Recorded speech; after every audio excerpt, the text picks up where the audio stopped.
Bu video kıyıdan balık tutmak isteyenler ve balığa yeni başlayanlar için izleyebileceğiniz en ideal video.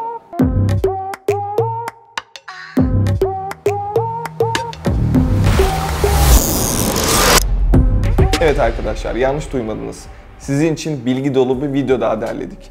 Yeni başlayan izleyicilerimiz de olduğu için konuyu en basit noktadan başlayarak anlatacağız. Konumuz spin, yani at-çek balık avcılığı. Bu teknik dünyada en yaygın kullanılan aksiyon, heyecan ve adrenalin dolu bir balıkçılık deneyimidir diyebiliriz. Peki neden? Bugüne kadar yemli balık avı yapıyor olabilirsin ya da hiç balık tutmamış olabilirsin. Yemli balık avlarında genelde beklersin. Arkadaşlar, at-çek avcılığında beklemek yok. Sürekli hareket halinde balığın vurduğu ana kadar heyecanı hissedebileceğiniz bir av tekniği. Bugüne kadar yakaladığınızdan daha çok büyük balıklar yakalayabilirsiniz. At-çek avına başlamış dahi olsanız bu videoda hedef balıklar üzerinden doğru ekipman seçimi yapmanız için size tüm detayları anlatacağım. Spin balık avı, sahte maket, silikon, kaşık ya da jig yemler kullanarak yapılan balık avlanma tekniğidir. Daha önceden başlamış olanlar bu konuda bir fikir sahibi olabilir. Hem tatlı hem de tuzlu suda kullanılabilen bu yöntem geniş av skalasına sahip ve heyecan veren mücadele dolu avlarıyla tüm zamanların en yaygın, en popüler balık avı.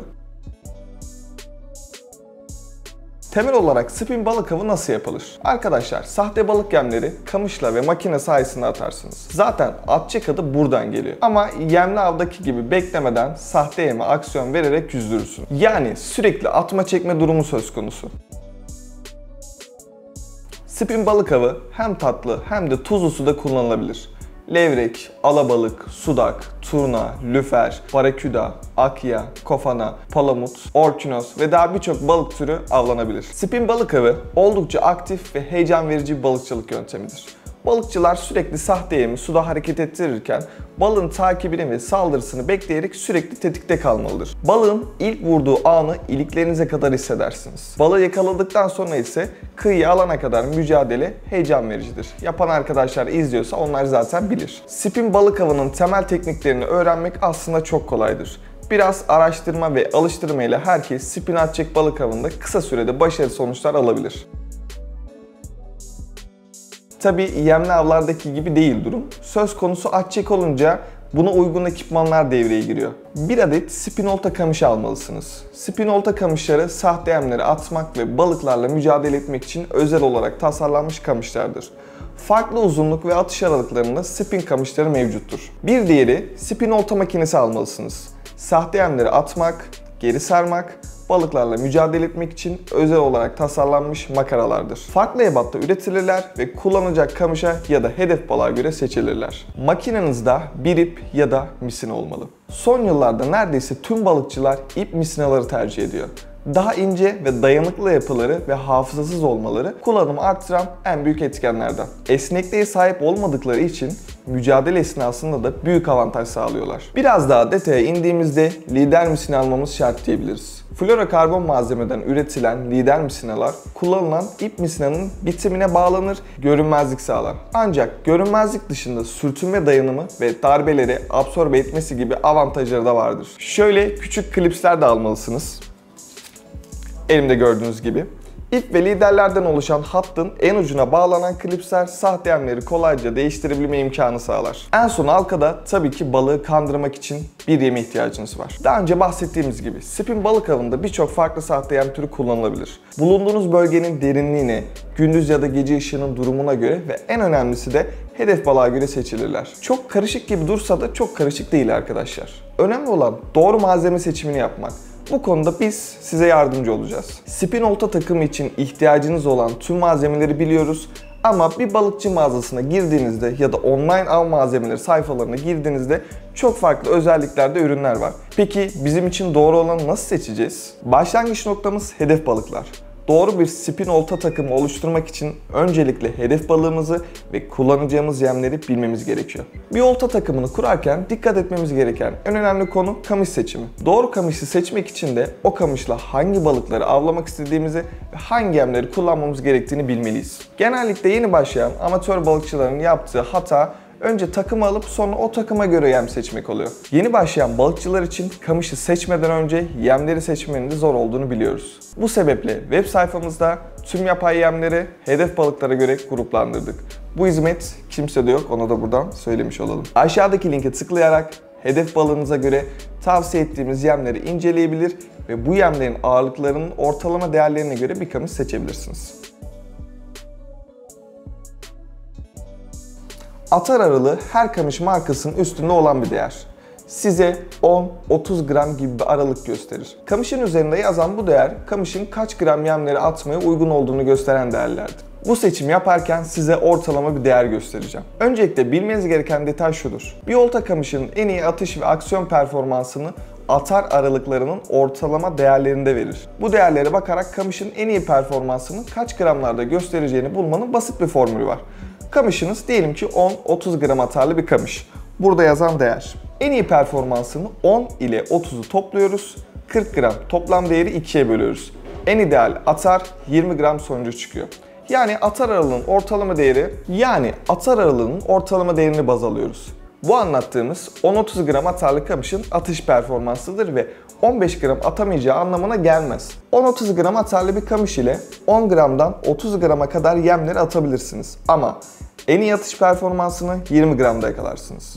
Yeri gelmişken söyleyelim, kamışınız 10-30 gram ise en üst atar değerlerini atmaktan, yani 30 gram yem atmaktan kaçınmalısınız. Bu maksimum seviyeyi zorlamak anlamına gelir ve her zaman risk barındırır. Kamışınız 15 gram atarken yaptığınız bir hatayı absorbe edebilir. Ama 30 gram, yani üst limitteki bir yemi atarken yaptığınız hatayı her zaman absorbe edemez. Bir diğer yöntem olarak da şunu söyleyebiliriz. Atacağınız yemlerin en hafifini ve en ağırını baz alarak hareket edebilirsiniz. Örneğin siz en az 10 gram, en fazla 20 gram yemler atacaksınız. Kamışınızın atar değeri atacağınız yemlerin en hafif olanından %50 küçük, en ağır yemden ise %50 büyük olabilir. Buradan çıkan sonuca tam uyan bir kamışı her zaman bulamazsınız. Bu hesaplama size yaklaşık bir değer verir. 10.45 bir kamış yerine 14.42, 10.50 ya da 7.45 atarlı bir kamış da tercih edebilirsiniz. Buradaki önemli detay seçeceğiniz kamışın alt atarı ve üst atarı atacağınız yemlerin biraz üstünde ve altında olması. Tam kamışınızın sınırlarında yemler atarsanız atış performansı düşük olur ve hassasiyeti zayıf olur. Yine bu konuda yapılan hatalardan birisi de sadece alt atara bakarak kamışınızın sınıflandırılması. Örneğin 4-30 gram atar aralığında bir spin kamışınız var. İnsanlar çoğu zaman bu gibi kamışları 4 gram atıyor diye LRF yapabilmek için alıyorlar. Yukarıda anlattığımız gibi bu imkansız. 4-30 gram atar aralığı en iyi performansını ortalama 17 gramda verir. Ve bu değer açıkça spin kamışları işaret eder.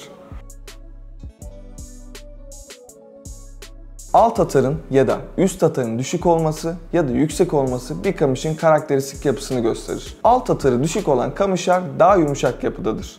Örneğin 8.42 gram atarlı bir kamışın 14.42 gram atarlı bir kamıştan daha yumuşaktır ve öyle olması gerekir. Verdiğimiz örnekler yazılı kurallar değil. Ama biz yapılmayanı yaparak bu işi rakamlarla ve oranlarla netleştirerek size kamış alırken kullanabileceğiniz bir rehber hazırladık. Tecrübeyle ortaya çıkan bu oranlar bazı istisnai durumlarda değişiklik gösterebilir tabii ki. Ama %95 doğruluk payı ile kamışınızı almış olursunuz. Peki nedir bu istisnai durumlar? Bazı yemlere aksiyon verebilmek için sert yapıda kamışlar gerekir. Örneğin jig, jerk ya da popper yemleri yüzdürebilmek için daha sert yapıda kamışlar gerekir. Burada farklı terimler kullandık. İlerleyen videolarımızda bunların ne olduğunu değineceğiz tabii ki. Bu tarz yemler yapıları gereği fazla su tutarlar ve aksiyon verirken daha sert ve net kamış hareketleri isterler. Şu an görüntüde bir popper su üstü sahtesi görüyorsunuz. Nasıl su tuttuğuna bakın. Böyle durumlarda yemin ağırlığı, yemin yapısı ve yeme vermemiz gereken aksiyonla beraber değerlendirilir. Bu tarz yemleri kullanmak için olması gerekenden daha sert kamış almanız gerekebilir. Yani atar aralığının bir tık üstünde kamışlar seçebilirsiniz. Yine örnekleyecek olursak yukarıda anlattığımız gibi 15 ile 20 gram ağırlığında yemler atmayı düşünüyorsak 5-30 gram atarlı kamış seçeceğiz. Ancak popper ya da jerk aksiyonu için daha sert kamışlara ihtiyaç duyarsak bu durumda 10-40 ya da 14-42 atarlı kamışlar seçebiliriz. Burada atış performansından daha çok aksiyon performansını düşünerek hareket ediyoruz. Uzağa atmak, suyu daha fazla taramak için önemli ama doğru aksiyon vermeden balığı tutmak çok zor. Kıyıdan yapılan spin avlarda en yaygın kullanılan boy 2.70'tir.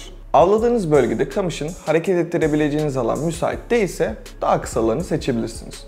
Örneğin tatlı su avlarında ağaçlar ve çalılar atışa engel olabiliyor. Böyle alanlarda 2.40 kullanabilirsiniz. Daha uzak atışlara ihtiyacınız varsa 2.70'ten uzun kamışlar kullanmalısınız. Taşlık, kayalık, menderek gibi alanlarda av yaptığınızda sarım yaparken ya da aksiyon verirken yemin istenilen seviyede yüzmesi için kamışın ucunun suya yakın olması gerekiyor.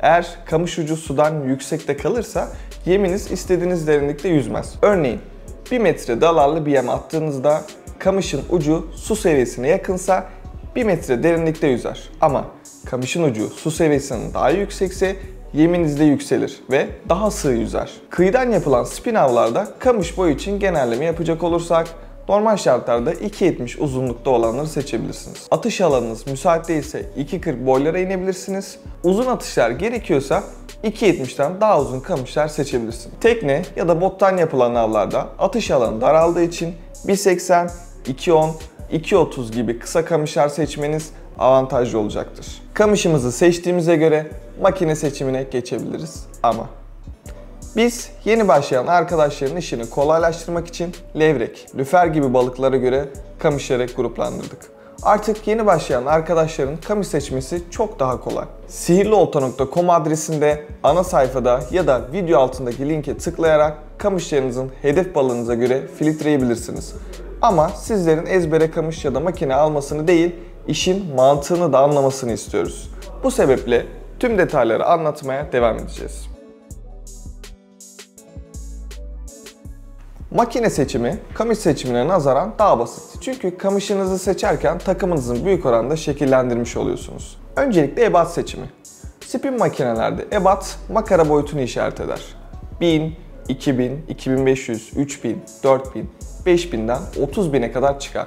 Ama biz şu an sadece 5000'e kadar olan ebatları ilgilendiriyor. Spin makaralar, shore jig ya da popping gibi birçok farklı disiplinde de kullanıldığı için ebat olarak çok fazla seçenek var. Ama spin, balık avı disiplininde biz 5000'e kadar olan ebatlara bakacağız. Kamışınızın atar değeri ve boyu küçüldükçe makaramızın ebatı küçülecek. Kamışınızın atar değeri ve boyu büyüdükçe makaramızın ebatı büyüyecek. Ultra light spin. Üst atarı 8-10 grama kadar kamışlarda 1000, 2000. Light spin, üst atarı 15-20 grama kadar olan kamışlarda 2000, 2500. Medium light spin, üst atarı 27-28 grama kadar olan kamışlarda 2500 ve 3000. Moderate dediğimiz üst atarı 30-40 grama kadar olan spin kamışlarda 3000, 4000. Heavy spin, 40 gram ve üzeri ağırlıklarda 4000-5000 kafa ebatlarını kullanabilirsiniz. Yukarıda verdiğimiz değerler hep ikili. Çünkü kamış boyu da spin makine seçimini etki eder. Burada iki farklı etken var. En yaygın kullanılan spin kamış uzunluğu 2.70 cm. Eğer aynı atar aralığında 2.70 olan değil de daha uzun olan kamış seçiliyorsa bunun öncelikli sebebi uzak atış. Uzak atışlarda daha fazla ip ihtiyaçları duyduğunuz için daha fazla ip kapasitesine sahip olan büyük seçeneği seçebilirsiniz. Eğer kullanım alanımıza daha uygun olduğu için kısa olan kamışı seçeceksek daha küçük ebatta olan makineleri seçmeliyiz. Kısa kamışların halka aralıkları da daha yakındır. Küçük olan kafa ebadını seçersek halka ve kafa boyutu da uygun olacaktır. Küçük olan kafa ebadını seçersek halka ve kafa boyutu daha uygun, ip akışımız daha düzgün olacaktır. Basit bir örnekle 10-35 gram atarlı 2.70 spin kamışı için 3000'de 4000'de seçebilirsiniz. Ama aynı kamışın 2.40 olanını seçersek 3000 ebatta seçmek çok daha doğru olacaktır. Spin makinelerde farklı sarım hızları mevcut. Bunlar bir turda kaç devir yaptığına ya da kaç santim sardığına işaret eder. Farklı hedef balıklara göre farklı sarım hızı gerekebilir. Öncelikle sarım hızları nasıl belirtilir ona bakalım. Spin makineler üzerinde yer alan 1/5.2 gibi devir göstergeleri kolu bir tur çevirdiğimizde başladığı bölgeden tekrar aynı bölgeye geliyor. Kaç tur döndüğünü işaret eder. 1/5.2 demek kolu bir tur döndürdüğünüzde makinenin 5.2 tur sarım yaptığı anlamına geliyor.